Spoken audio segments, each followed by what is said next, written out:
Szeretettel üdvözlök mindenkit! A mai magyar nyelvi videóban az alapvető köszönésekkel fogunk foglalkozni. A szlovén žiujo legközelebbi megfelelője a szia! Így köszönünk, ha jól ismerjük egymást, közeli viszonyban vagyunk, illetve tegeződünk. A szó elején látható S és Z kombinációja egy betűt és egy hangot is jelöl. Sz. A szóvégi hang pedig A és nem A.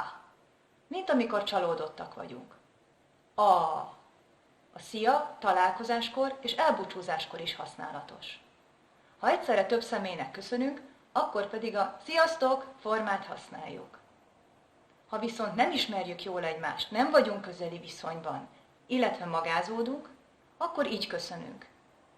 Jó napot kívánok! Dober dan želim!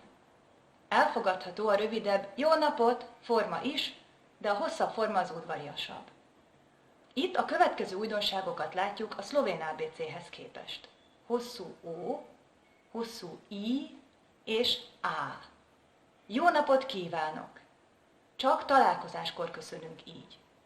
Reggel a jó reggelt kívánok, este pedig a jó estét kívánok formákkal köszönünk egymásnak. A kiejtést illetően figyeljünk arra, hogy az E betű E hangot jelöl, az E betű pedig é hangot.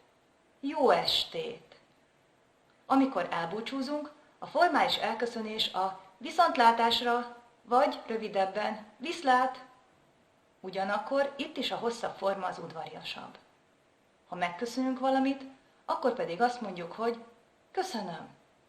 A szlovén hvala, tehát magyarul köszönöm.